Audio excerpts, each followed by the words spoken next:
আসসালামু আলাইকুম। আপনারা সবাই কেমন আছেন? আশা করি আল্লাহর রহমতে অনেক অনেক ভালো আছেন। আপনাদের দোয়া ইনশাআল্লাহ আমি অনেকটাই ভালো আছি। তো আজকে আপনাদের মাঝে আমি যে নকশি কাঁথাটি দেখাবো এটা ঝুরা সেলাই দিয়ে নকশি কাঁথা। তো এটা একদমই সহজ একটি সেলাই, আর এই সেলাইটা কিন্তু আমার অনেক আগের একটি সেলাই।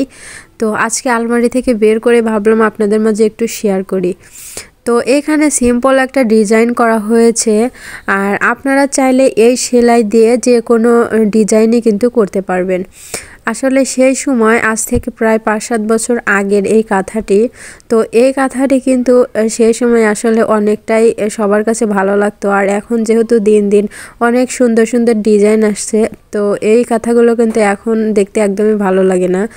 তো কিন্তু আমার কাছে অনেকটাই ভালো লাগে, কারণ আমি সেই অনেক আগে থেকেই এই নকশি কাঁথাটি সেলাই করেছিলাম। একদমই ঘন একটি সেলাই দেওয়া হয়েছিল, ফুলগুলো কিন্তু একদমই কাছে কাছে করে সেলাই করা হয়েছে। আসলে একটু ফাঁকা করে করলেও কিন্তু সমস্যা ছিল না।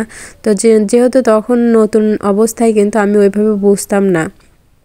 তো খয়েরির উপরে কিন্তু এই ডিজাইনটা করা হয়েছে। একদমই সেলাইটা তেমন ভালো হয় নাই, তারপরে কিন্তু নিজে হাতে কোনো কিছু করার একটা গৌরবই কিন্তু অন্যরকম।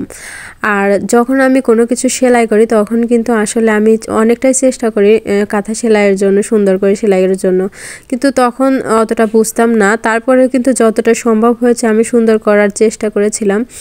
তো আসলে কাঁথা অনেক স্মৃতি জড়িয়ে আছে, সবার সঙ্গে একসঙ্গে বসে নকশি কাঁথা সেলাই করেছি, অনেক গল্প করেছি। এই কাঁথাগুলো বের করলে কিন্তু সবার মুখগুলো ভেসে ওঠে। তো যাই হোক, আমি কিন্তু সব সময় এই সুন্দর সুন্দর ডিজাইনের নকশি কাঁথা আপনাদের মাঝে শেয়ার করে থাকি।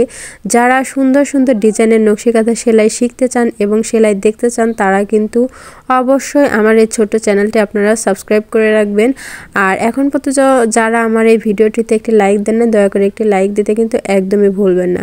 আর আপনারা কী ধরনের নকশি কাঁথা সেলাই দেখতে চান এবং শিখতে চান সেটা কিন্তু অবশ্যই আমাকে কমেন্ট বক্সে জানিয়ে দিবেন। তো যাই হোক, লাল খয়েরি কাপড়ের উপরে কিন্তু 7.5 গজ কাপড়, একদম বড় সাইজের কিন্তু এই নকশি কাঁথাটি করা হয়েছে। তো কাঁথাটি আপনাদের কাছে কেমন লাগছে অবশ্যই জানাবেন, আর ভিডিওটি ভালো লাগলে অবশ্যই লাইক কমেন্ট শেয়ার করবেন। তো আজকে এ পর্যন্ত, আল্লাহ হাফেজ।